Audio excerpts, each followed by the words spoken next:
Reading 1, Code of Ethics and Standards of Professional Conduct. This reading is common across all three levels of the CFA program.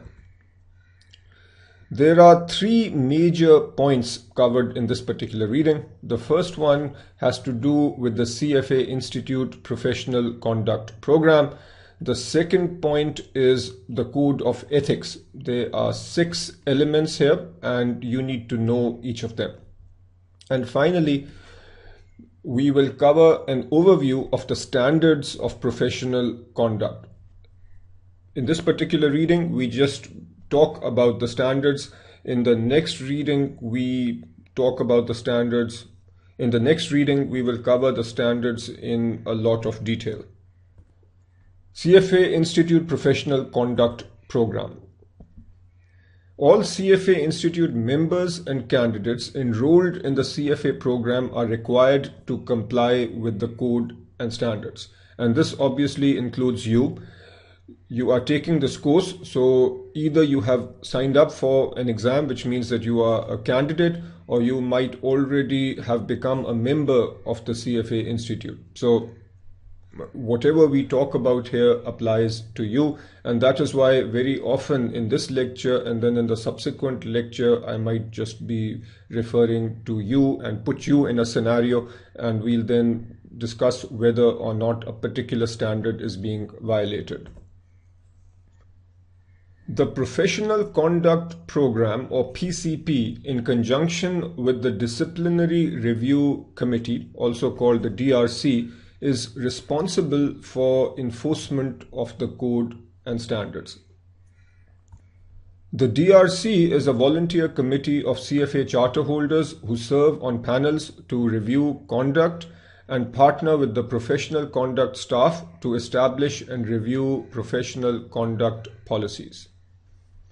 The CFA Institute bylaws and rules of procedure for professional conduct, also called the rules of procedure, form the basic structure for enforcing the code and standards. While you don't need to understand the details of this particular document, but what you do need to understand is the code and standards, and if there is a potential violation of the code and standards, then you will hear from the PCP. Now you need to understand this process. So what is it that initiates an inquiry by the professional conduct program, and then what happens subsequent to that inquiry? So that is covered here. The inquiry can be prompted by several reasons. One is self-disclosure. You might recall that when you signed up for the exam, there was a self-disclosure form.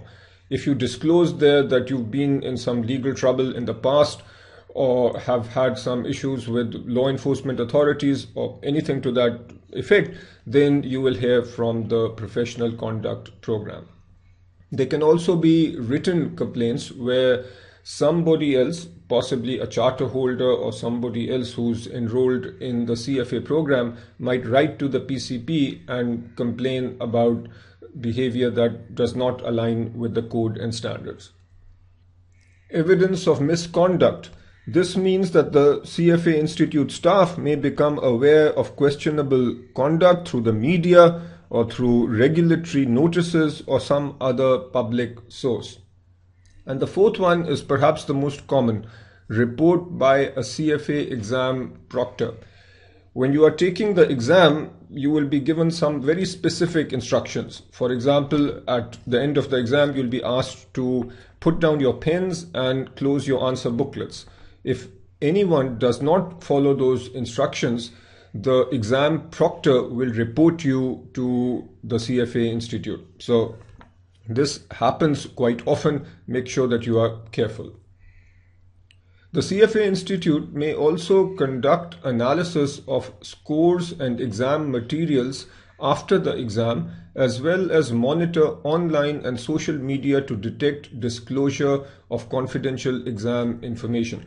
A classic example is where a friend of yours takes the exam in Australia, which is well before the time that you take the exam, and tries to communicate information, specific information about the exam to you. that would be a violation, and the CFA Institute does monitor online forums to detect such violations. After the inquiry, the next point to discuss is the investigation. If the professional conduct staff believes a violation of the code and standards or testing policies has occurred, the member or candidate has the opportunity to reject or accept any charges and the proposed sanctions. So clearly there are two scenarios here. After the investigation, the professional conduct team will either say that there was a violation or that there was no violation. If there is a violation, then the member or candidate can either accept the violation and accept the sanctions, or the other scenario is that the member does not accept. Let's start with this scenario first. The member or candidate does not accept. Then the matter is referred to the DRC. This is the Disciplinary Review Committee, which review materials and presentations from professional conduct staff and from the member or the candidate. The panel's task is to determine whether a violation of the code and standards or testing policies occurred, and if so, what sanctions should be imposed. In a sense, the DRC is acting like the judiciary here. So it is getting information from the candidate, getting information from the professional conduct staff, and then deciding what needs to be done. Let's say that the DRC determines that there was indeed a violation, then sanctions will be imposed. The sanctions can include public censure, suspension of membership and use of the CFA designation, and revocation of the charter. So obviously, if the person who is committing a violation is a charter holder, then the charter will be taken away from that person, or potentially that is one of the sanctions. Candidates may be suspended or prohibited from further participation in the CFA program. The other scenario is that the member or candidate accepts the sanctions, and that is shown right here, and then obviously the sanctions will be imposed. Next we come to the Code of Ethics. The Code of Ethics represent the underlying fundamental values that members and candidates must have. It is this code of ethics that essentially drives the standards. And what I'm going to do here is just read out the code of ethics, and your job is to go through this code several times and essentially memorize it. So the first one: act with integrity, competence, diligence, and respect in an ethical manner with the public, clients, prospective clients, employers, employees, colleagues in the investment profession, and other participants in the global capital markets. Point number 2. Place the integrity of the investment profession and the interests of clients above their own personal interests. So this is what members and candidates are required to do, and you will notice later that there are specific standards that you will be able to connect back to each of these items. Number 3, use reasonable care and exercise independent professional judgment when conducting investment analysis, making investment recommendations, taking investment actions, and engaging in other professional activities. Number 4, practice and encourage others to practice in a professional and ethical manner that will reflect credit on themselves and the profession. Number 5, promote the integrity and viability of the global capital markets for the ultimate benefit of society. And finally, number 6, maintain and improve their professional competence and strive to maintain and improve the competence of other investment professionals. I'm not going into details here because these items then are reflected in the standards that we'll talk about next, and your job actually, given the learning outcomes described in the curriculum, your job is to learn these 6 bullet points. We now come to the standards of professional conduct. Here are the 7 standards: professionalism, integrity of capital markets, duties to clients, duties to employers, investment analysis, recommendations and actions, conflicts of interest, and finally, responsibilities as a CFA Institute member or CFA candidate. We'll now go through each of the standards and discuss the substandards. The first standard, professionalism, has 4 substandards. Standard 1A is knowledge of the law. And what this essentially is saying is that you as a candidate or a member need to know the law. Obviously, part of professionalism is recognizing the law that is relevant to your work. In addition to knowing the law, obviously you need to know the code and standards that apply to you as a candidate. And then whenever there is a conflict between the applicable law and the code and standards, you need to follow the stricter version. And we'll be talking about this in detail later. Another aspect of 1A is that you must not knowingly participate in or associate in any violation of the law or the code and standards. And if you feel that you are part of a group where there is a violation taking place, either you try to stop it, or if you can't, then you disassociate from that activity. 1B is independence and objectivity. Essentially here, this means that you must maintain independence and objectivity in your professional activities. You must not offer, solicit, or accept any gift, benefit, compensation, or consideration that reasonably could be expected to compromise your independence and objectivity or someone else's independence and objectivity. Next comes misrepresentation.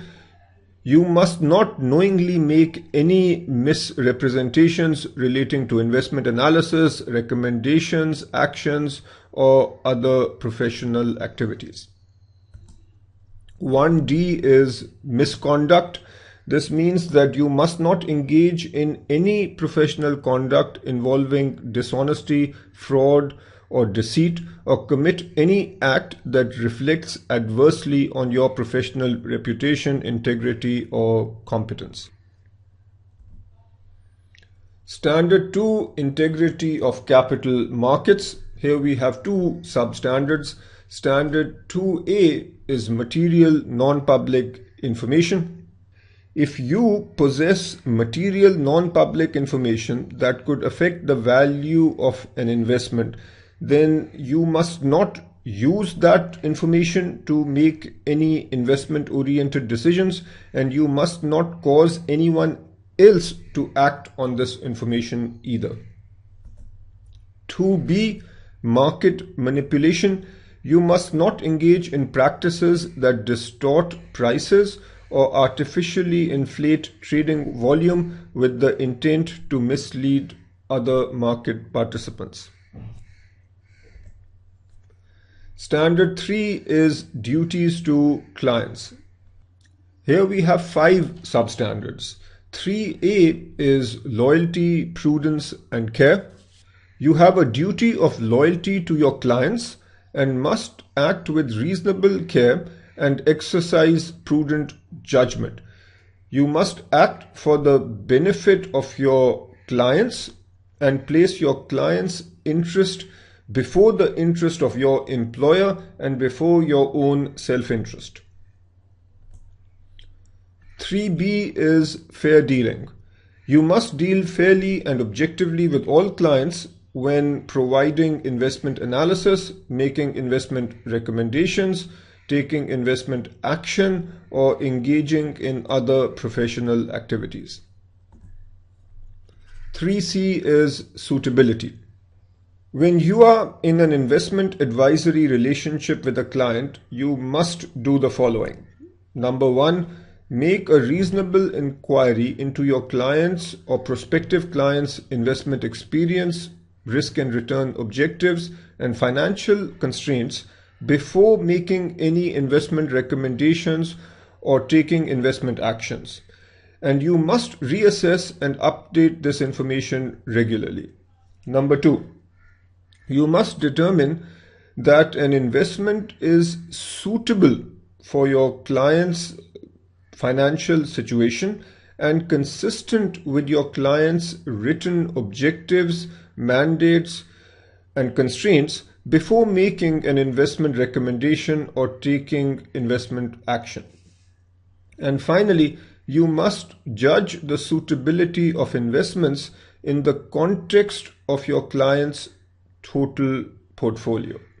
When you are responsible for managing a portfolio for a specific mandate or style, for example, you might be the portfolio manager for a large cap equity fund, then you must only make investment recommendations or take investment actions that are consistent with the stated objectives and constraints of the portfolio. 3D is performance presentation.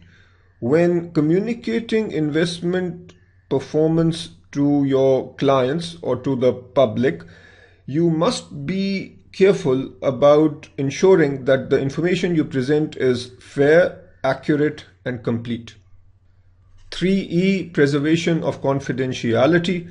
You must keep information about current, former, and prospective clients confidential. The only exceptions are the following. The information concerns illegal activities on the part of the client or prospective client.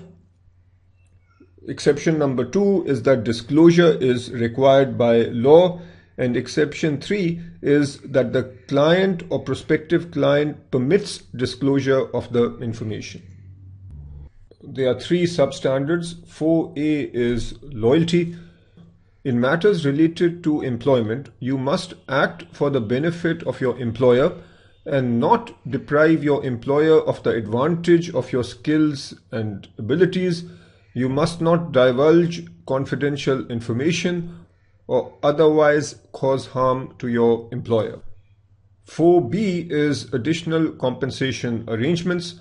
You must not accept gifts, benefits, compensation, or consideration that competes with or might reasonably be expected to create a conflict of interest with your employer's interest unless you obtain written consent from all parties involved. 4C is responsibilities of supervisors. The assumption here now is that you are in a supervisory role. If so, you must make reasonable efforts to ensure that anyone subject to your supervision or authority complies with the applicable laws and the code and standards. Again, this connects back with standard 1A, where if there is a conflict between the applicable law and the code and standards, then we go with the stricter interpretation. Standard 5, investment analysis, recommendations, and actions. Here we have 3 substandards. 5A is diligence and reasonable basis. You must exercise diligence, independence, and thoroughness in analyzing investments, making investment recommendations, and taking investment actions.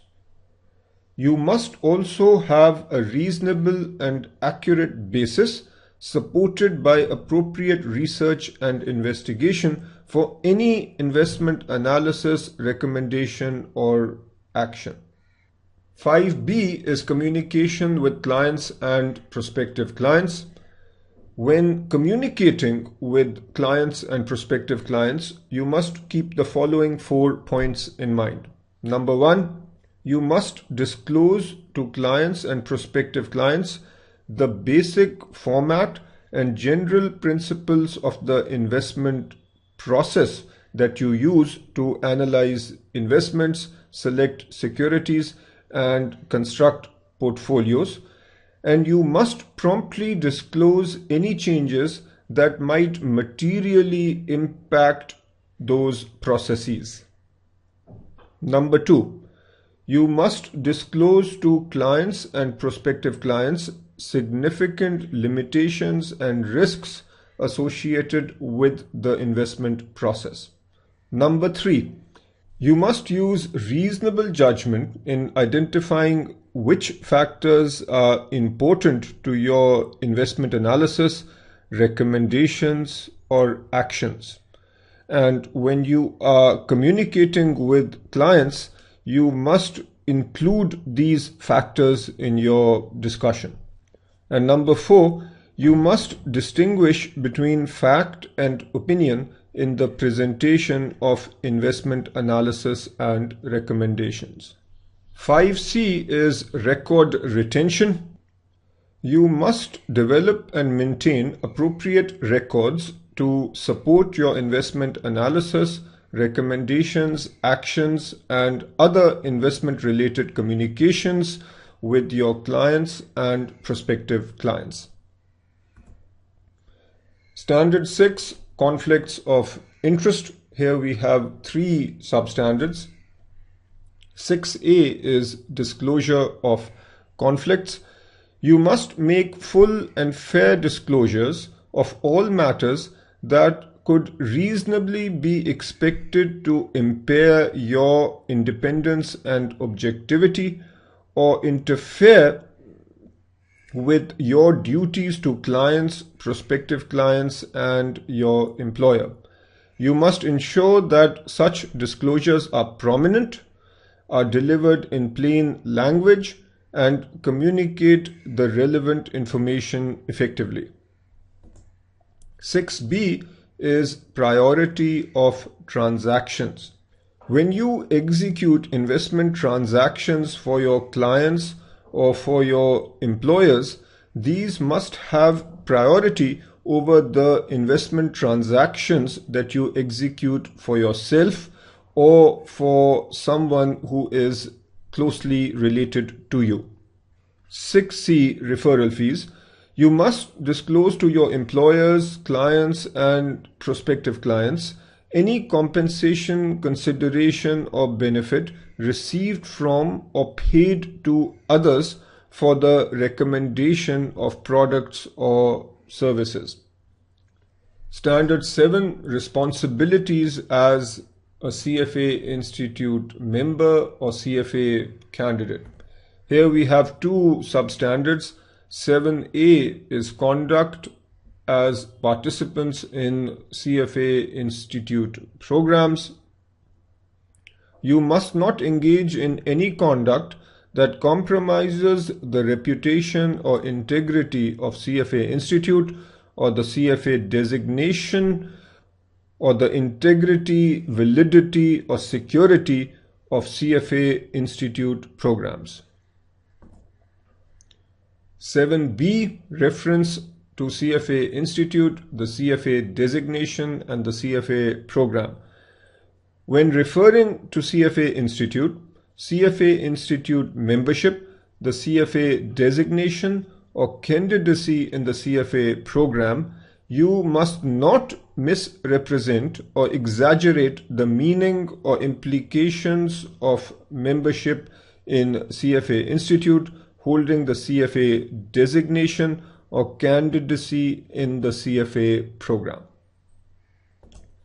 So that is it in terms of purely listing the 7 standards and the associated substandards. In reading 2, we will discuss each standard in detail.